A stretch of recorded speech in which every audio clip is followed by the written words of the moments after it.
सदा भवानी दाहिनी सन्मुख रहते गणेश पांच देव रक्षा करे ब्रह्मा विष्णु पांच देव रक्षा करे ब्रह्मा विष्णु महेश ब्रह्मा विष्णु महेश ब्रह्मा विष्णु महेश।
पात्र परिचय यानी परफेक्ट इंट्रोडक्शन, यानी कि इस नाटक में मैं जो भूमिका अदा करने जा रहा हूँ उसके बारे में आप लोगों को और दर्शकों को बता सकूं। क्या क्या? अरे नहीं, तुमने मेरी पूरी बात तो सुनी ही नहीं और लगे आगा आगा आगा चिल्लाने। मैं कहने जा रहा था कि मैं आगंतुक हूँ। क्या क्या क्या क्या? आगंतुक यानी कि आने वाला। तो तुम आने वाले हो? बिल्कुल। तो भैया आ क्यों गए हो? जब आना होगा तब आना। अभी जाओ जाओ जाओ जाओ जाओ। लीजिए, अब इन्हें भी समझाना होगा। अब ये खाक समझेंगे। भक्तेरी की खामो खाक।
समस्या है, फिर भी हम अपने हर नागरिक को खाने के लिए रोटी,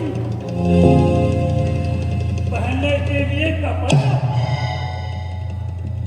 और रहने के लिए मकान देते हैं। इसीलिए ये प्रजा हमसे बेपनाह मोहब्बत करती है और ये प्रजा हमें अपने सर आंखों पर बिठाती है। महाराज देवता नहीं, साक्षात भगवान है। रंगनगर और उसकी समस्याओं ने हमें हैरान कर दिया है। ये राज सिंहासन, ये देश और ये जनता का बोझ जो मैं अपने ऊपर एक गधे की तरह लाद रखा हूँ, एक कांटों का बिस्तर है जिस पर किसी उल्लू के पट्टे को नींद नहीं आ सकती। देख तो लगता है सो गए। मेरा भी यही ख्याल है, उठकर देखूं। जहाँ जाएंगे मैं कहता हूँ कुछ कहने की जरूरत नहीं है, चुपचाप ऐसे ही पड़े रहो उल्टे। पता नहीं बेचारे राजा जी कितने दिन बाद सोए हैं आज, लेकिन मैं उठे बगैर नहीं रह सकता। मुझे सोने की ये साला कालिया का बच्चा रोज किसी न किसी बहाने निकल जाता है और अपन साले रह जाते हैं उल्लू के पट्टे।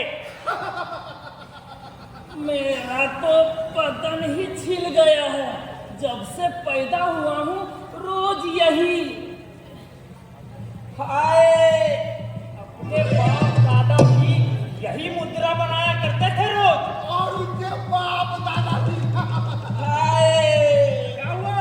कुछ नहीं। तेरे की खामखा मुझे एकदम से डराकर बाहर कर दिया ना, वरना मैं भी तुम लोगों के साथ राजा जी की सेवा में हिस्सा बटा रहा था। बड़ा था इन लोगों को साथ में खाने को, सारा बोझ तो इन दोनों पर है। सुंदर, अति सुंदर, वाह! राजा जी की सेवा का सारा श्रेय अकेले ले रहे हैं।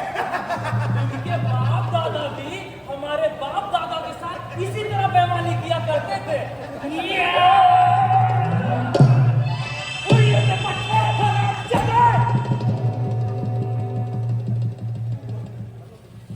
ऊपर, ऊंचे, और ऊंचे, इस दुनिया से ऊपर, भगवान से ऊपर, इंसान से ऊपर, कला संगीत से ऊपर, शैतान से ऊपर, हिंदुस्तान से ऊपर, पाकिस्तान से ऊपर, रूस से ऊपर, जापान से ऊपर, हिटलर से ऊपर, सिकंदर महान से ऊपर। उठाओ, मैं आसमान को छूना चाहता हूँ। मैं बादलों के सिंहासन पर बैठा चाहता हूँ। मैं सूरज की अंगीठी पर चांद की रोटी बनाकर खाऊंगा। हमें नीचे छोड़कर आप कहाँ जा रहे हैं महाराज? मुझे लेकिन तुम्हारी सब समस्याओं का हल हमारे ऊंचे उठने में इसी में देश का कल्याण है। लेकिन हम तो नीचे दबते जा रहे हैं महाराज। जब तक कुछ लोग दबेंगे नहीं, कुछ लोग ऊपर नहीं उठ सकते। हम मर रहे हैं महाराज। शाबाश मेरे वीरों, शाबाश। ऊंचे ऊंचे तुम्हारे बलिदान की कहानी सुनहरे अक्षरों में लिखी जाएगी। ऊंचे ऊंचे।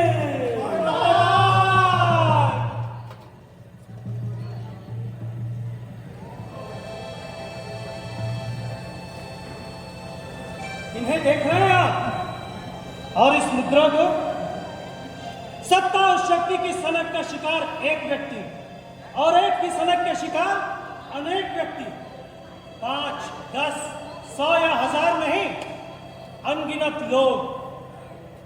हाँ, सच कहा ना, पर यहाँ इतनों से ही काम लिया गया है। ये हमारी अपनी एक सीमा है, या यूं कह लीजिए बात कहने का अपना एक ढंग है। लेकिन इस स्थिति का जिम्मेदार कौन है? सीधी सी बात है, इस नाटक का लेखक। लेकिन उस बेचारे ने तो जो देखा वो लिख डाला। तो निर्देशक, लेकिन वो तो बेचारा नई अर्थों की खोज में सही अर्थों की पूछ भर ही पकड़ पाया है।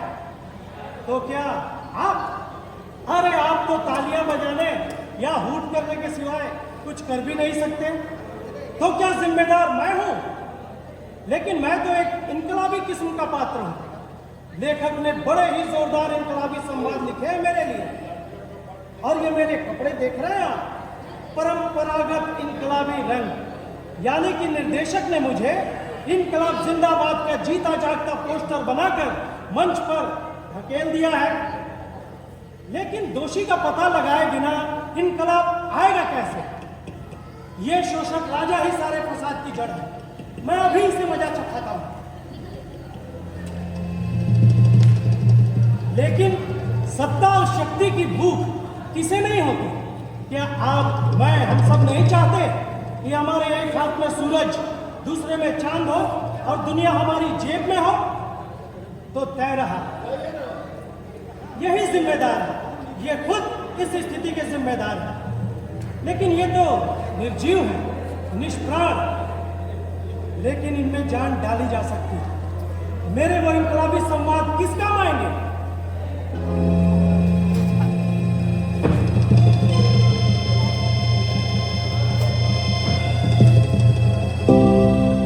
अरे हटो जी, राजा जी हमें सूरज की अंगीठी पर चांद की रोटी बनाकर खिलाएंगे। हमारी सब समस्याओं का हल, हमारे सभी समस्याओं का हल राजा जी के ऊपर उठने पर ही है। हमारी बलिदान की कहानी सुनहरे अक्षरों पर लिखी जाएगी। जब तक कुछ लोग दबेंगे नहीं, कुछ लोग ऊपर उठ नहीं सकते। और क्यों दबेंगे कुछ लोग? और क्या कुछ लोग ऊपर उठे? अक्षर काले हो, पीले हो, सुनहरे हो या हरे, इतिहास में नाम हमेशा ऊपर वालों के ही आया करते हैं। तुम जैसे तुटपुंजों के नहीं। तुम्हारे तो बस दिन और रात अंधेरे हैं। सूरज की अंगीठी पे जो चांद की रोटी बनेगी वो तुम्हें खाने को नहीं मिलेगी। तुम्हारी समस्याएं हैं, तुम्हारा समस्याओं का जो हल है वो मैं तुम्हें बताता हूँ। इसलिए तोड़ दो ये गुलामी की जंजीरें और आओ मेरे साथ। है उतार फेंको इस दुष्ट राजा को।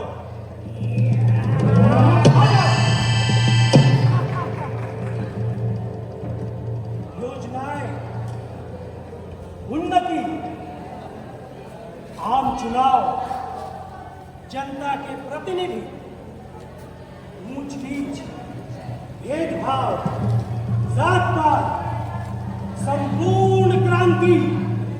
इसीलिए बोलो मेरे साथ, इनकलाब जिंदाबाद, इनकलाब जिंदाबाद, इनकलाब जिंदाबाद, इनकलाब जिंदाबाद, इनकलाब जिंदाबाद।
रंगनगर का निरंकुश राजा, यहाँ की हर चीज पर मेरा अधिकार है। यहाँ हर चीज मेरी मर्जी से होता है। मेरी इजाजत के बगैर एक पत्ता तक नहीं हिलता। विश्वास नहीं होता तो देख लो लीलांबर। जी महाराज। यहाँ से वहाँ, वहाँ से यहाँ, वहां से वहां, दाएं बाएं, आगे पीछे जाओगे या ऊपर नीचे?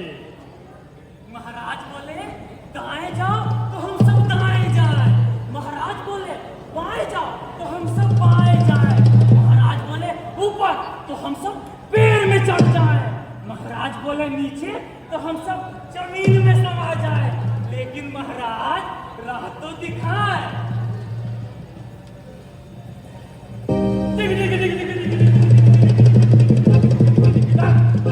बंदरनाथ दिखाएगा राजा जी की ताल पर, बंदरनाथ दिखाएगा राजा जी की ताल पर, बंदरनाथ दिखाएगा राजा जी की ताल पर, बंदरनाथ दिखाएगा राजा जी की ताल पर, बंदरनाथ दिखाएगा राजा जी की ताल पर, राजा जी की चाल बता।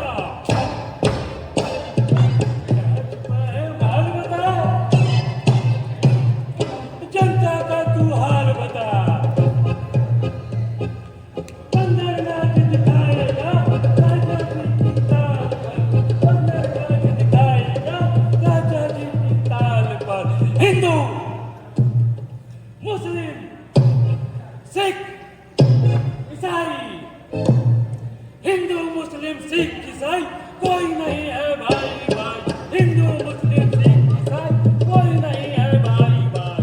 राजा जी का धर्म ही सब धर्म कहलाएगा, राजा जी के रंग में रंग नगर रंग जाएगा, राजा जी का धर्म ही सब धर्म कहलाएगा, राजा जी के रंग में रंग नगर रंग जाएगा, राजा जी का धर्म ही सब धर्म कहलाएगा, राजा जी के रंग में रंग नगर रंग जाएगा।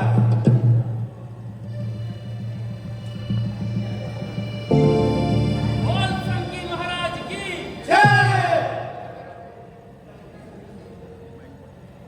आज हमारी व्यवस्था की जाए।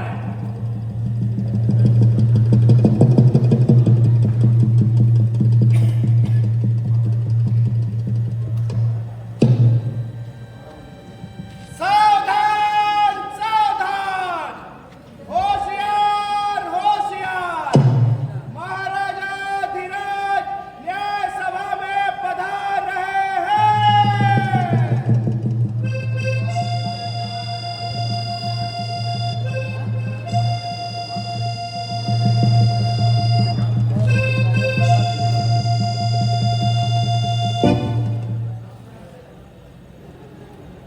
फरियादी को पेश किया जाए। फरियादी को पेश किया जाए। फरियादी पेश हो। और तूने क्या कसूर किया है? महाराज की जय हो। जय हो, जाओ जाओ, बोल तूने क्या कसूर किया है? महाराज मेरी बकरी। इसकी बकरी को पेश किया जाए। नहीं महाराज, पी महाराज को पेश किया जाए। महाराज तो खुद ही है। अच्छा, तुमने मुझे पहले क्यों नहीं बताया? महाराज पीताम्बर की दीवार की मेरी बकरी मरी। पीताम्बर की दीवार को पेश किया जाए। महाराज दीवार को नहीं लाया जा सकता। अच्छा, उसका कोई भाई लड़का आशिक जो मिले उसे पकड़ कर लाओ। महाराज दीवार की भाई आशिक लड़का कोई नहीं होते। तो किसका होता है? जिसका होता है उसे पकड़ कर लाओ। महाराज महाराज महाराज, मैंने कुछ गलत कह दिया क्या? दीवार किसकी थी? पीताम्बर की। पीताम्बर को पेश किया जाए। नंबर को पेश किया जाए। महाराज, क्यों बे? बकरी क्यों गिरी? दीवार क्यों मरी? महाराज मेरा कोई कसूर नहीं है महाराज, सारा कसूर कारीगर का है, उसने दीवार ही कमजोर बनाई। किसको पेश किया जाए? कारीगर को। अच्छा, कारीगर को पेश किया जाए। कारीगर को पेश किया जाए। महाराज दुआइए। महाराज, क्यों बे? बकरी गिराई, दीवार मराई? महाराज मेरी कोई गलती नहीं है महाराज, सारा कसूर मिस्त्री का है, उसने चूल्हे में पानी ज्यादा डाल दिया, तो दीवार कमजोर रह गई, सो गिर गई सो मर गई इसकी बकरी। मेरी बकरी।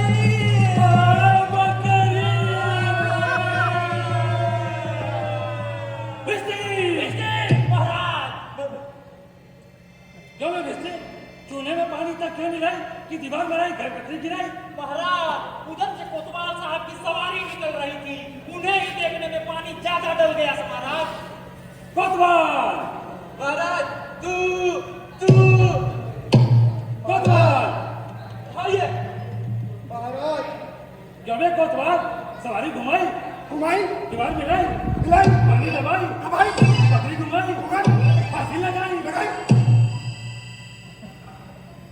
महाराज ये आप क्या कह रहे हैं? मेरा कद है छोटा, रस्सी है ऊंची, मेरे गले तक कैसे पहुंचेगी महाराज? तो किसी लंबे आदमी को पकड़कर फांसी दे दो।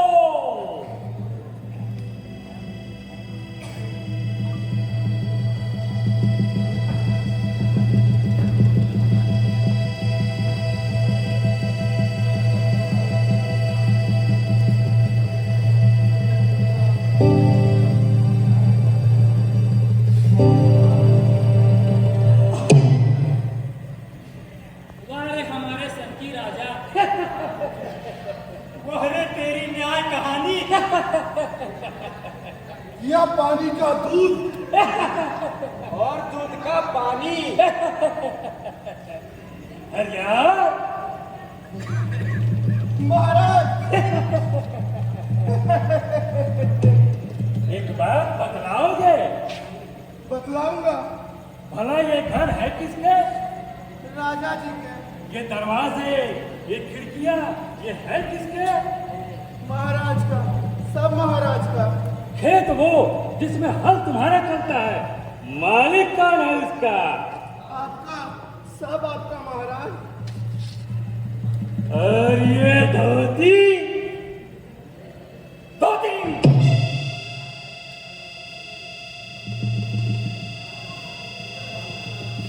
और ये लंगोटी लंगोटी। कम से कम इसे तो रहने दीजिए महाराज। एकदम से नंगा करके ही मानेंगे क्या?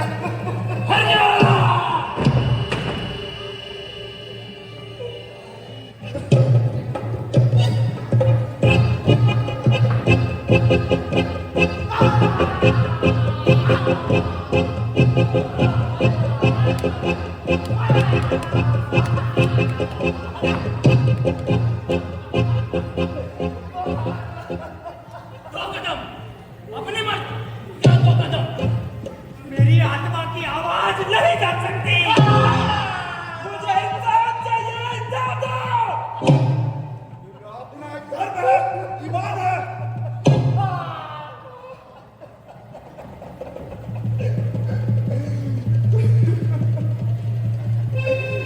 नहीं नहीं महाराज, सब आपका।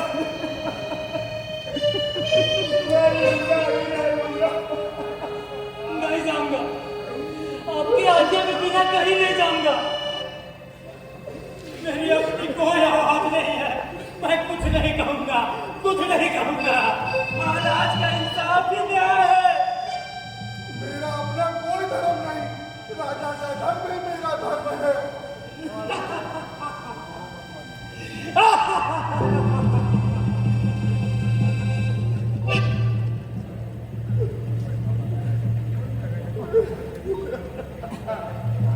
हमने तुम्हें काटा। हम पापी हैं। हमें माफ करो। प्रभु, इन्हें माफ कर दो। ये नहीं जानते, ये अज्ञानी है कि इन्हें क्या करना चाहिए। हम क्या करें? विद्रोह, विद्रोह? विद्रोह।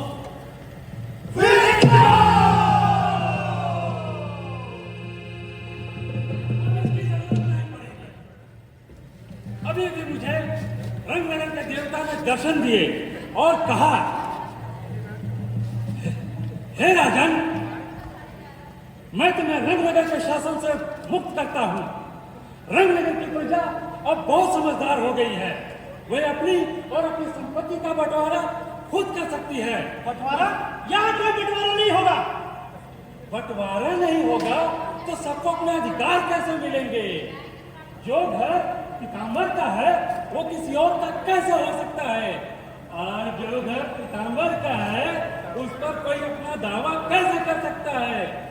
जो रोटी श्वेतांबर की है उसे सिर्फ श्वेतांबर ही खा सकता है। और जो धोती हरिया की है उसे सिर्फ हरिया ही पहन सकता है। लेकिन बंटवारा होगा कैसे? अरे नहीं नहीं, यहाँ कोई बंटवारा नहीं होगा। तुम चुप रहो जी। देवता ने कहा रंगनगर में अब रंग ही फैसला करेगा, इसलिए जो व्यक्ति अपने रंग से जिस चीज में रंग देगा वो चीज उसकी हो जाएगी। इसलिए लो लो लो पीछे जाओ और जाओ और रंग लाते रंगनगर को अब ये तुम्हारा है, जाओ।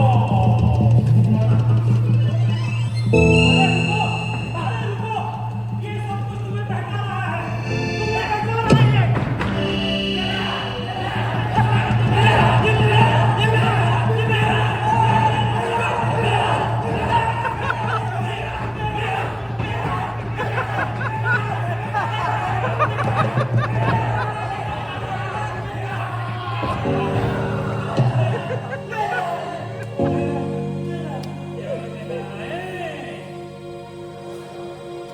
उन्नति, लोकतंत्र, दूध की नदियां, मौलिक अधिकार, जनता के प्रतिनिधि, न्याय, आजादी, संपूर्ण क्रांति, चलो। एक अक्षर में को तुमने देवता के बाद हमको अभी साफ में बदल डाला और देवता के दिए रंग को विनाश कर डाले। अब मैं देवता को क्या जवाब दूंगा? क्षमा प्रभु, इसीलिए तुझे हमें सब रंग दिए ताकि आवश्यकता पड़ने पर इसका बोझ उठा सकूं। अब ये बोझ मुझे ही उठाना पड़ेगा, इसलिए अब रंगनगर की तमाम संपत्ति की जिम्मेवारी अब मेरे थके हुए कंधे पर आ पड़ी है। इसलिए लाओ लाओ लाओ और जाओ। अब सब कुछ मुझे ही संभालना होगा, सब कुछ मुझे ही संभालना होगा, समझे? सब कुछ।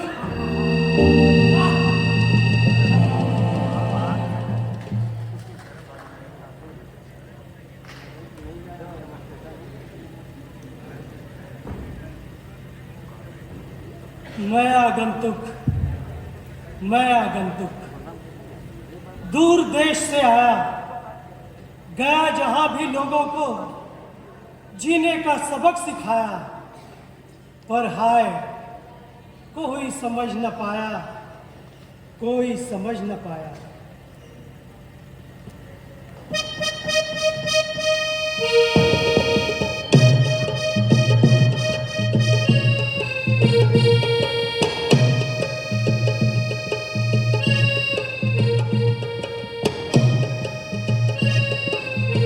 हमारा आज का हिंदी नाटक रंगनगरी यहीं समाप्त होता है। बहुत बहुत धन्यवाद, बहुत बहुत धन्यवाद।